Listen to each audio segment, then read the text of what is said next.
A portion of your soul has been entwined with mine, a gentle kind of togetherness, while separately we stand, as two trees deeply rooted in separate plots of ground, while their topmost branches come together, forming a miracle of lace against the heavens. Janet Mills. When I took swimming lessons as a little kid, my favorite game was Chop Chop Timber. You would crouch down on the edge of a swimming pool and curl up into a little seed. The teacher would water the seed by splashing you. When you got watered, you would stand up and the seed would grow big and tall into a tree. The teacher would make an axe with their hands, and when they chopped you down, you would leap into the pool. When I taught swimming lessons as a teenager, Chop Chop Timber was my go-to game. Today, I sit on a bench against the wall of the deck, watching my 3-year-old daughter, Megan, pout, arms crossed on the edge of the pool, refusing to get in the water. Megan loves swimming, but her mind works in games, not drills, and the teacher doesn't seem to get that. Megan refuses to get in the water, not because she is scared, but because she is not engaged. My wife, Jenna, thinks it's better if I take Megan to swimming. I don't know how I feel about this. On one hand, I am happy to take her to do something we both love, but on the other hand, I hate trusting my daughter to a stranger. Over by the pool, Megan still won't get in the water. Not that the teacher is trying very hard. I get up, walk over to her. When I reach Megan, I crouch down next to her. Look, honey, look at me. I showed her how to curl up nice and small. She copies me. I scoop some water into my hands and sprinkle it on her. Then we both go under tall trees. She giggles. I chop her down. She leaps into the pool. I bend over and hold out my hand for a high five. Wow, says the teacher. I nod and return to my seat. It isn't that hard to remember how to be little. Not that hard to do things in a way kids will understand. Megan waves at me. Listen to your teacher, I say and wave back. God, she looks so much like my wife. Same round nose and freckles. Same curls. I met my Jenna in high school. We were both on the swim team. She was a kind, funny, and the only girl I've ever taken on a date. She helped me figure out who I was and who I wanted to become. Once I met her, I've learned how to live life with a purpose. Today, we're pretty happy. I've loved Jenna since our first date. She's in the hospital right now. Jenna, I mean. Her last checkup showed an unusually high blood pressure, and they think this might complicate her pregnancy. The doctors seem pretty worried. I think they're not sure if their baby will be okay. But I'm more concerned about Jenna. It's pretty selfish, but this is our third baby, and it's only 4 months along, so it's not even a real baby yet. Just a little seed. Don't get me wrong. It's not that I don't want another baby, because I really do. I love it. I just don't know if I would love it enough. Daddy, it's time to go home, Megan taps me on the knee. Righto, kiddo. Righto, kiddo. Let's hit the road. I wrap her in a towel. Daddy, it's not good to hit, Megan looks at me gravely. I laugh and help her wiggle into her clothes. 10 minutes later, I hear the reassuring click of her car seat buckle. When I was 14, my dad took me on a trip to the East Coast. It was my first time on an airplane and the farthest I've ever traveled from Ottawa. Dad and I weren't close, and we never had been. And at this time, I thought maybe I'd finally developed the relationship that all the boys had in my class with their fathers. I wanted to wrestle, play catch, and talk about girls. So this trip was both exciting and nerve-wracking. As it turned out, my dad was going to the East Coast on business, and just brought me because there were no relatives free to look after me. We spent a week in Halifax, during which time Dad was at meetings almost all day, every day. I had a lot of free time. I spent most of it exploring the Halifax harbor. I don't know if you have ever been to Halifax, but the docks on the harbor go pretty far out into the ocean, and I love walking to the end and sitting with my feet dangling over the edge. I would imagine myself sailing away to see countries I've never even heard of. The ocean was so calm most days, and the sun shone brightly. But on the Friday, our last day in Halifax, I left the hotel and made my way out to the dock under a dark gray sky. As I set my hands behind me to lean back, they landed on a smooth brown rock about the size of my palm. I held it in my hand and looked up onto the ocean, imagining myself on a sailboat. Soon the waves began and the sky turned black, and the thunder began to tumble towards me. I started running back to the hotel. The rain came down into the sheets and blew hard against me. Tree branches flew and garbage cans rolled past me. By the time I got back, my clothes were sticking to me, and my shoes were like buckets of water. As I sprinted through the automatic doors of the hotel, I saw my dad come running towards me. He grabbed me and held me.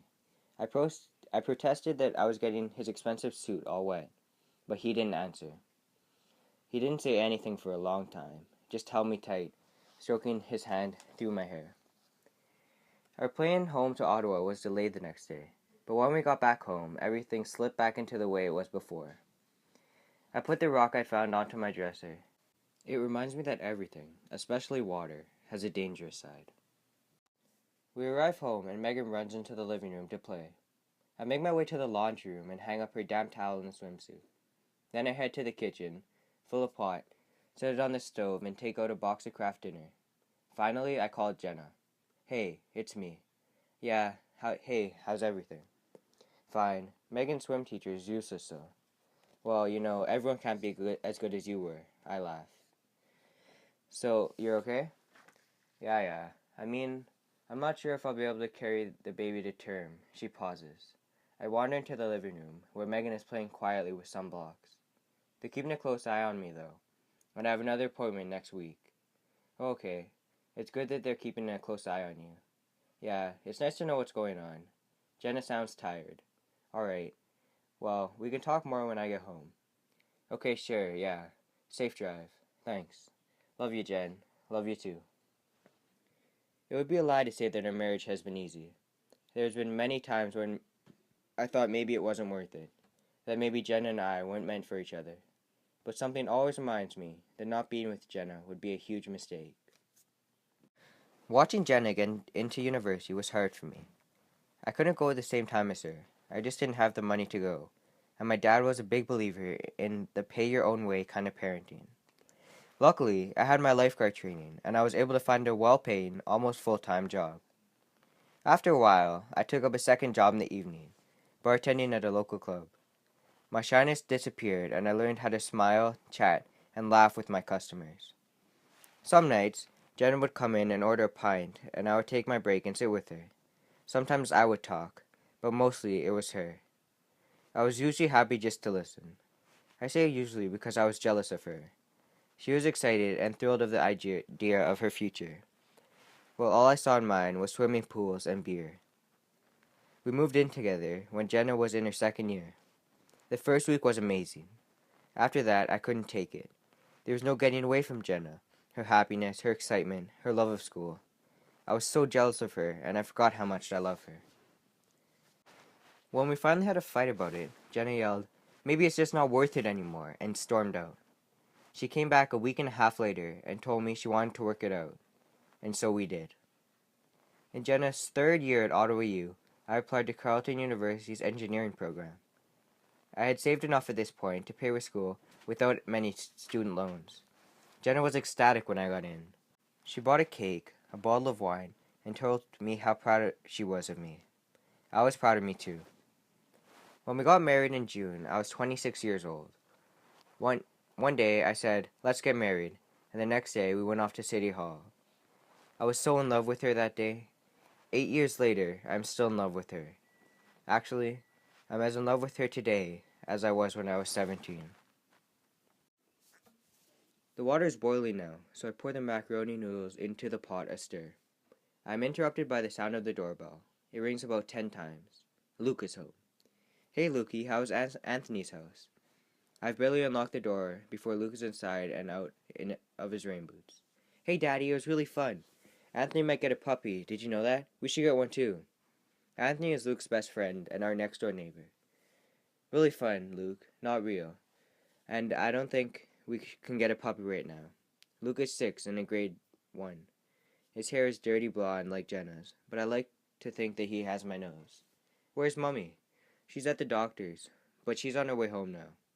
Did she get the baby yet? No, not yet. Okay, just a checkup. Luke speaks with the kind of authority that 6-year-olds have. Yeah, buddy, just a checkup.